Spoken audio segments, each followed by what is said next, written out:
مسئله 2.15 این مسئله میگه که یه کشش تی توی این کابل هست.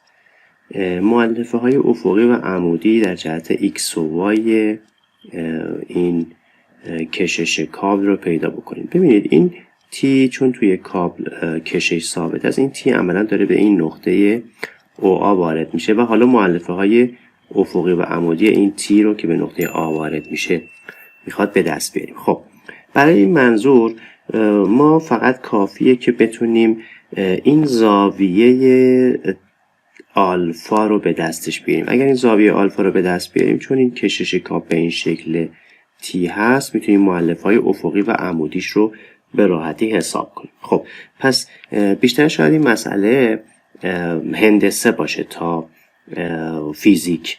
خب بریم زاویه آلفا رو اول پیدا بکنیم. برای محاسبه زاویه آلفا ببینید یه مثلثی اینجا هست. این مثلث رو توجه بکنید. مقدار زاویه آلفا رو از روی نسبت‌های مثلثاتی توی این مثلث میشه به دستش آورد. برای همین خاطر میام من اول این وای رو حساب میکنم. مقدار وای رو چجوری میشه پیدا کرد؟ مقدار وای میشود، ببینید یه طول اینجا این عضو OA داره که چون روی این دایره داره حرکت میکنه، در اصل شعاع این دایره رو اینجا به ما داده R. پس OA طولش R هست، پس این R. خب یه مثلثی هم اینجا داریم. اگر این R باشه، این ضلع روبروی R مقدارش میشود R سینوس تتا و مقدار افقیش هم میشه R کوسینوس تتا. پس این دوتا طول رو ما داریم، R سینوس تتا و R کوسینوس تتا. خب حالا مقدار Y میشود چی؟ میشه این مقدار یعنی R منهای R سینوس تتا. پس من Y رو اگر بخوام پیدا بکنم، مقدارش میشه R منهای با R سینوس تتا، یعنی این طول منهای این طولی که اینجا هست R سینوس تتا. مقدار Y رو به من میده. خب اگر مقدار این محور افقی رو من پیدا بکنم، مقدار X رو پیدا بکنم، X مقدارش چی میشه؟ X مقدارش میشه این طول اینجا که مقدارش رو داده R به اضافه این طول که مقدارش هست R کوسینوس تتا. پس من میتونم این محور افقی رو هم مقدارش رو بنویسم R به اضافه با R کوسینوس تتا. خب میتونیم حتی بیایم این طول رو هم حساب بکنیم دیگه. این طول L مثلا اسمش رو بذارم. طول L چی میشه؟ خب توی این مثلث طول L میشود L به توان 2 میشه x2 به اضافه y2، یعنی من میتونم طول L رو هم از این رابطه حساب کنم. خب L میشود چی؟ L میشود رادیکال.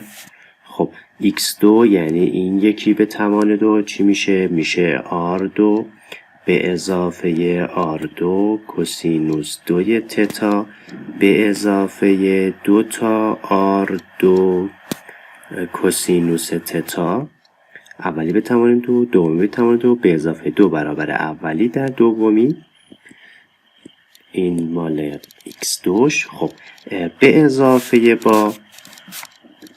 اضافه با من ادامهش رو این زیر می نویسم، به اضافه با خب y به توان 2 می شود R2 به اضافه با R2 سینوس 2 تتا منهای 2 برابر اولی در دومی در دومی سینوس زاویه تتا. خب این کلش زیر رادیکال هست. خب حالا این رو سادهش بکنیم ببینیم که ساده شدهش به چه شکلی میشه.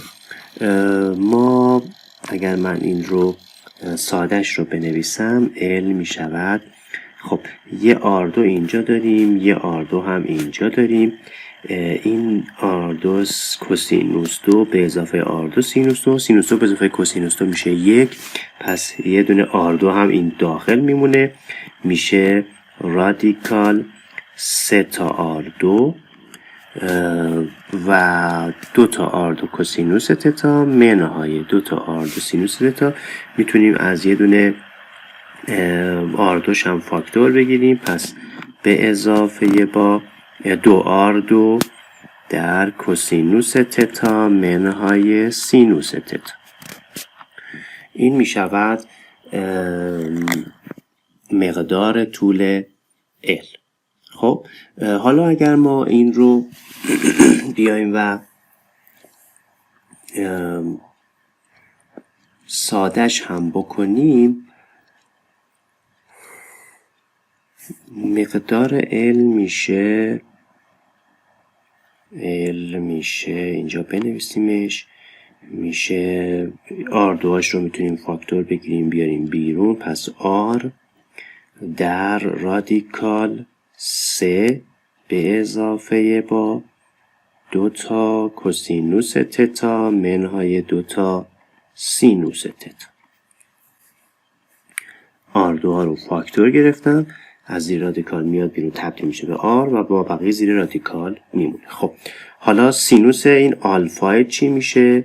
سینوس آلفا میشه ضلع مقابل که هست y این عبارت، یعنی R منهای R سینوس تتا به وتر، یعنی به طول L، یعنی تقسیم بر R در رادیکال 3 به اضافه 2 تا کوسینوس تتا منهای 2 تا سینوس تتا. خب این مقدار R ها هم با هم از صورت میتونیم یه R فاکتور بگیریم و مقدار R ها با این R پایین ساده میشه، پس سینوس تتا میشه صورت 1 منهای با سینوس آلفا میشه صورت 1 منهای با سینوس تتا تقسیم بر رادیکال 3 در 2 تا کوسینوس تتا منهای 2 تا سینوس تتا. به همین ترتیب میتونیم کوسینوس آلفا رو هم حساب کنیم. کوسینوس آلفا میشه نسبت ضلع مجاور یعنی x که این عبارت باشه R به اضافه R کوسینوس تتا، پس میشه R به اضافه R کوسینوس تتا تقسیم بر وتر که طول L باشه. طول L هم این عبارت بوده R در رادیکال 3 به اضافه 2 تا کوسینوس تتا منهای 2 تا سینوس تتا. ببینیمش درست نوشتیم. خب از صورت میتونیم یکی از این R ها رو فاکتور بگیریم با R پایین ساده بکنیم، پس صورت میشه 1 به اضافه کوسینوس تتا، مخرج میشه رادیکال 3 به اضافه 2 تا کوسینوس تتا منهای 2 تا سینوس تتا. خب پس ما الان سینوس آلفا و کوسینوس آلفا رو پیدا کردیم. خب حالا مقدار t رو که اینجا قرار داشت میخوایم مؤلفه های افقی و مؤلفه های عمودیش رو پیدا کنیم. مؤلفه افقیش میشه t کوسینوس آلفا و مؤلفه عمودیش میشه t سینوس آلفا، یعنی فقط کافیه این سینوس آلفایی که اینجا داریم رو در یه دونه t ضرب کنیم.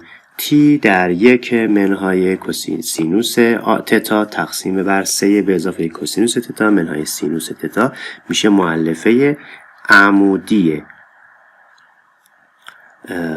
میشه مؤلفه عمودی نیروی t. مؤلفه افقیش هم میشه t در 1 به اضافه کوسینوس تتا تقسیم بر رادیکال 3 به اضافه 2 تا کوسینوس تتا منهای 2 تا سینوس تتا. فقط کافیه t توی این سینوس و کوسینوس ضرب بکنیم.